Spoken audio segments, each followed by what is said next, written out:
जय हिंद मेरे प्यारे साथियों, आप सभी का स्वागत है हमारे YouTube channel Singh success classes में। तो साथियों, आज हम लोग सीखेंगे विद्युत आवेश तथा क्षेत्र क्लास 12 पार्ट 1 का गॉस का नियम जो आपके परीक्षा में बहुत ही महत्व रखता है। मतलब गॉस का नियम आप प्रीवियस ईयर का क्वेश्चन बैंक उठा के देखिएगा तो ये गॉस का नियम पूछवे करेगा। इसका व्यंजक भी प्राप्त करेगा, मतलब इसका डेरिवेशन भी पूछेगा। तो समझते हैं, आज की वीडियो में हम गॉस के नियम को समझेंगे और इसका डेरिवेशन करेंगे, तो क्लियरली आपको समझ में सब कुछ आ जाएगा। तो आइए वीडियो को शुरू करते हैं। आप स्टेप बाय स्टेप ध्यान से देखते रहिए, आपको सब समझ में आएंगे, आपका दिमाग में ढुका देंगे हम। तो वीडियो को स्टार्ट करते हैं, आप वीडियो पर बने रहें। तो चलिए वीडियो को स्टार्ट करते हैं। देखिए, गॉस का नियम लिखे, इतना को आपको यदि पूछेगा तो आप क्या लिखिएगा, इतना लिख दीजिएगा इसके अनुसार। उसके बाद इन्वर्टेड कॉमा चालू, किसी बंद पृष्ठ से गुजरने वाला कुल विद्युत फलक, इसके अनुसार किसी बंद पृष्ठ से गुजरने वाला विद्युत फ्लक्स यानी फाई। विद्युत फ्लक्स को किससे सूचित करते हैं आपको पता होगा दोस्तों। विद्युत फ्लक्स को फाई से, फाई का सिंबल ऐसा होता है। विद्युत फ्लक्स फाई उस पृष्ठ द्वारा, मतलब इस पृष्ठ द्वारा परिबद्ध का मतलब घिरा हुआ, चारों ओर से घिरा हुआ कुल आवेश, कुल चार्ज यानी कुल आवेश का 1/एप्सिलॉन गुना होता है। 1/एप्सिलॉन गुना होता है। तो ये आपको याद हो गया होगा। हम इसका डेरिवेशन करते हैं, आपको स्क्रीनशॉट लेने का मौका देंगे, आप अभी नहीं लिखिए कॉपी में, समझ गए। इसका परिभाषा बहुत ही सिंपल है, याद रखिएगा। तो आइए इसका डेरिवेशन करते हैं। 5 नंबर के लिए पूछेगा तो आपको डेरिवेशन भी करना होगा। तो देखिए, ये चित्र बनाना पड़ेगा आपको। किसी बंद पृष्ठ से गुजरने वाला है, किसी बंद पृष्ठ है गुजरने वाला विद्युत फ्लक्स यानी फाई, उस पृष्ठ द्वारा परिबद्ध कुल चार्ज का 1/एप्सिलॉन गुना होता है। तो इसी चित्र से आपका डेरिवेशन होगा। तो देखिए, जैसे प्लस कोई क्यू आवेश है, इसका कोई विद्युत क्षेत्र है। आर दूरी पर स्थित बिंदु P, आर दूरी पर स्थित बिंदु P है, और यहाँ सूक्ष्म क्षेत्रफल लिए हम इतना जो है ना सूक्ष्म क्षेत्रफल लिए, इतना सूक्ष्म। जैसे आपको एक नियम में होता है 5 किलो चावल का दम निकलना होता है, पहले 1 किलो का निकालते हैं तब ना पूरे का निकालते हैं। समझ में आ रहा है दोस्तों? पहले 1 किलो का निकालते हैं तब पूरे का निकालते हैं। इसी तरह इस पे पहले सूक्ष्म क्षेत्रफल निकाल लेंगे तब पूरे का क्षेत्रफल हमको मिलेगा। तो यहाँ सूक्ष्म क्षेत्रफल हम मान लेंगे DA। सूक्ष्म जहाँ पे आए तो आपको DA लगाना है, सूक्ष्म क्षेत्रफल DA लगाना है। और यहाँ पे विद्युत क्षेत्र की जो है ना यहाँ विद्युत क्षेत्र की तीव्रता को प्रदर्शित करता है। दोस्तों क्या करता है? विद्युत क्षेत्र की तीव्रता को प्रदर्शित करता है। आप हमेशा याद रखिएगा, हम तीव्रता के रिलेटेड वीडियो बना दिए हैं, आप देख लीजिएगा। यदि आपको याद होगा तो आप समझ जाइएगा। क्यूब आवेश से r दूरी पर स्थित बिंदु P, जो r दूरी पर स्थित है, इस पर भी तीव्रता भी इसी दिशा में है। सूक्ष्म क्षेत्रफल यहाँ डी है, अब इसी जगह से निकलेगा। देखिए अब क्या लिखेंगे, अब लिखेंगे किसी छोटे से हिस्से से गुजरने वाला फ्लक्स। देखिए सॉल्यूशन SOL लगा के दीजिए। किसी छोटे हिस्से से गुजरने वाला फ्लक्स, हिस्से से गुजरने वाला फ्लक्स यहाँ पर किसी छोटे से हिस्से से गुजरने वाला फ्लक्स क्या होगा? डी फाई बराबर मतलब छोटा सा हिस्सा है तो डी फाई होगा। समझ रहे दोस्तों? तो आपको एगो यहाँ पे एगो फार्मूला याद रखना होगा। क्या होगा formula? E into DA cos theta. साथियों आपको ये फार्मूला याद रखना पड़ेगा। किसी छोटे से हिस्से से गुजरने वाला फ्लक्स का फार्मूला ये होता है। किसी छोटे से हिस्से से गुजरने वाला फ्लक्स का ये फार्मूला ये इतना होता है। डी फाई छोटे से हिस्से से गुजरने वाला फ्लक्स ED इंटू कॉस। साथियों वीडियो थोड़ा लंबा होगा, 15-16 मिनट का होगा, लेकिन आपको ठीक से समझ में आ जाएगा, बहुत अच्छे तरह के समझ में आ जाएगा। हम एक बगल से सीरियल वाइज बता रहे हैं। तो चलिए अब निकालते हैं। डी फाई बराबर E into DA cos theta. तो देखिए डी फाई यहाँ पे फिर लिखेंगे, डी फाई बराबर E इंटू DA। देखिए अब दोस्तों, cos थीटा का आपको वैल्यू पता करना है, तब नहीं उड़ेगा, तब आगे चलेंगे। तो देखिए cos थीटा का वैल्यू कैसे होगा? यहाँ पे क्यू आवेश से r दूरी पर स्थित बिंदु P है, ई रेखा पर है, और इसी दिशा में तीव्रता भी है। P के स्थिति में तीव्रता आप जानते होंगे, यदि दो से अधिक एक ही दिशा में हो तो उसके बीच कितना डिग्री का कोण बनता है? 0 डिग्री का। साथियों याद रखिएगा 0 डिग्री का कोण बनेगा। यहाँ पे cos 0 डिग्री का एंगल बनेगा, cos 0 का एंगल बनेगा। तो यहाँ पे क्या देंगे? cos 0 डिग्री दे देंगे। यहाँ पे फिर लिखेंगे डी फाई बराबर E into D A. cos 0 का मान तो आप लोगों को पता होगा 1 होता है, cos 0 का मान 1 होता है। इसमें 1 गुना कर देंगे, ई इंटू डी एम 1 से गुना करेंगे क्या फर्क पड़ेगा? डी फाई बराबर हो जाएगा ई इंटू डी ए, इतना हो जाएगा। 1 से गुना करेंगे तो कोई दिक्कत नहीं होगा इसमें। आप लोग आशा करते हैं यहाँ तक समझ गए होंगे। तो अब देखिए डी फाई हुआ छोटा फ्लक्स, इतने गो का निकला हमको फ्लक्स, इतने गो का फ्लक्स निकला। हमको क्या करना है? पूरे फ्लक्स निकालना है। यहाँ यहाँ यहाँ इतना सूक्ष्म सूक्ष्म सूक्ष्म मिला के पूरे का हमको निकालना है। मतलब समझ रहे दोस्तों, पूरे का निकालना है। ये छोटा सा हुआ, पूरे निकालने के लिए अब क्या करेंगे? एगो आप मैथ में पढ़े होंगे, एगो मशीन आता है समाकलन इंटीग्रेशन का। वो मशीन के अंदर इसको डाल देंगे ना, हमारा निकल जाएगा पूर्ण फ्लक्स। मशीन देखिए अब कैसा होता है और कैसे करते हैं। तो यहाँ लिखेंगे कुल फ्लक्स, यहाँ पे लिखेंगे कुल फ्लक्स, कुल फ्लक्स फाई ई बराबर, कुल फ्लक्स को फाई इस प्रदर्शित करते हैं। तो यहाँ पे क्या हुआ? कुल फ्लक्स, इसको मशीन के अंदर हम डाल देंगे।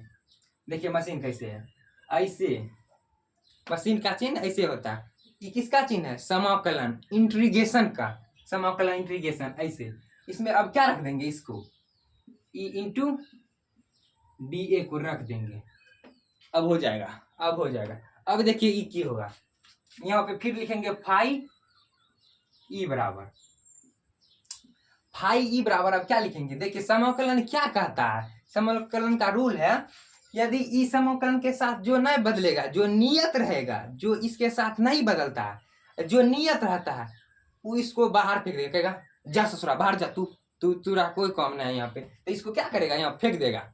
यहाँ पे ई नहीं बदलेगा, क्षेत्र की तीव्रता ई नहीं बदलेगा, तो इसको बाहर फेंक देगा। यहाँ पे ई हो जाएगा, ई मशीन के अंदर फसले रह जाएगा D A, D A, D A, machine के अंदर फसले रह गया डी ए।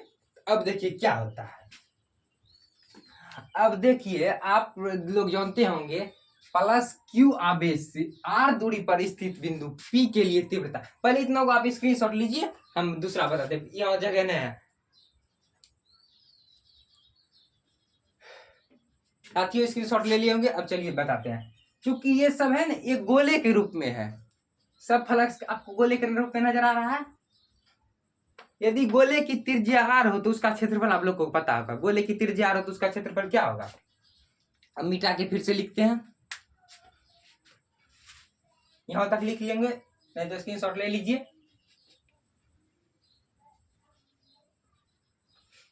यहाँ पे लिखेंगे यदि गोले की त्रिज्या आर हो, यदि गोले की त्रिज्या आर हो तो क्षेत्रफल, तो गोले का क्षेत्रफल, तो गोले का क्षेत्रफल।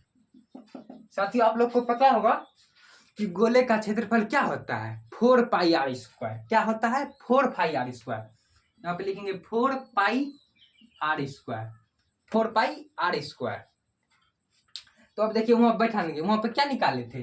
फाई ई बराबर, फाई ई बराबर निकाले थे क्या? ई इंटू समाकलन, समाकलन का चिन्ह ऐसे है, इंटू डी ए निकाले थे। यहाँ पे ई, यहाँ पे फिर देखिए क्या लिखेंगे? फाई ई बराबर ई इंटू डी ए की जगह क्या लिखेंगे? क्षेत्रफल। डी ए क्या है? क्षेत्रफल। चूंकि गोले के रूप में है सूक्ष्म क्षेत्रफल, तो यहाँ क्षेत्रफल बैठा देंगे। क्या बैठा देंगे? 4 पाई आर स्क्वायर। यहाँ पे लिख देंगे इंटू 4 पाई आर स्क्वायर।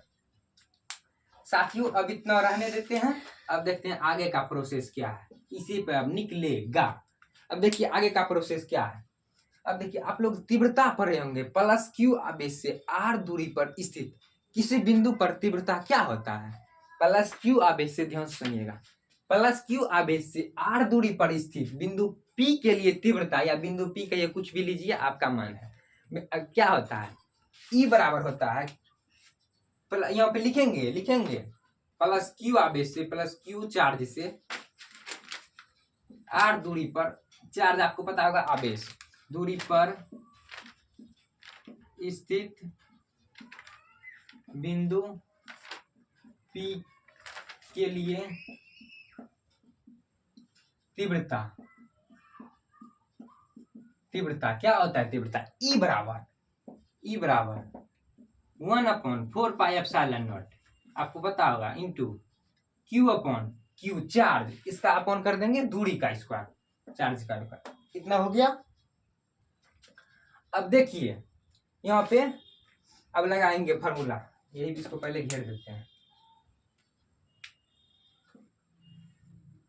इतना हो गया।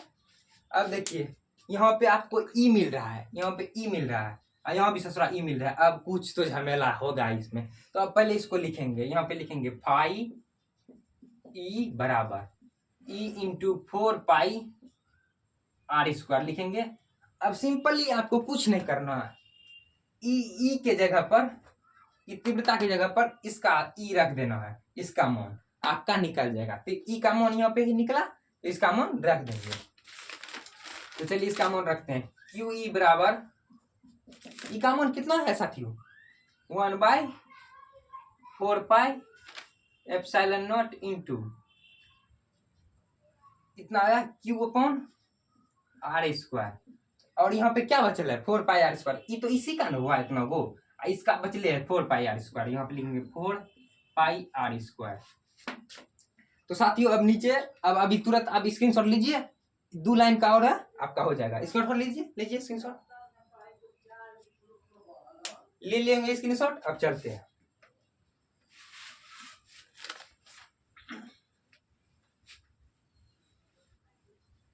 तो अब चलिए देखिए अब क्या निकाले थे हम, फाई ई बराबर निकाले थे 1/4πε0 इंटू Q/r², उसका और 4πr², इतना निकाले थे। आप देखिए इसमें शॉर्ट में, अब देखिए इसमें क्या क्या कटने वाला है, यहाँ पे क्या कैंसिल हो रहा है? r², देख रहे हैं आप, ऊपर में है, ऊपर से नीचे कैंसिल होता है, यहाँ पे r², कौन खत्म हो गया इसका। अब देखिए कौन सी और कटेगा, 4π यहाँ पे दिख रहा है आपको, यहाँ भी आपको 4π दिख रहा है, तो ये दोनों सीधे उड़ नहीं जाएगा, कहेगा तू चल हमारा साथ, चल बजा, ये हो गया खत्म, जो यहाँ है अब उसका कम होगा। तो देखिए फिर लिखेंगे फाई बराबर क्या लिखेंगे, ऊपर पे क्या बचा? Q बचा, नीचे में क्या बचा? देखिए कुछ तो नीचे में जरूर बचा है, यहाँ पे क्या बचा है?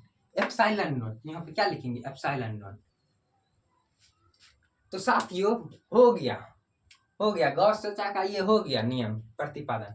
तो यही होगा फाई बराबर Q/ε0, गॉस के नियम का व्यंजक फाई ई बराबर Q/ε0। तो साथियों आशा करते हैं कि आप पहले स्क्रीनशॉट लीजिए, ले लिए। आशा करते हैं कि आपको ये वीडियो समझ में आया होगा।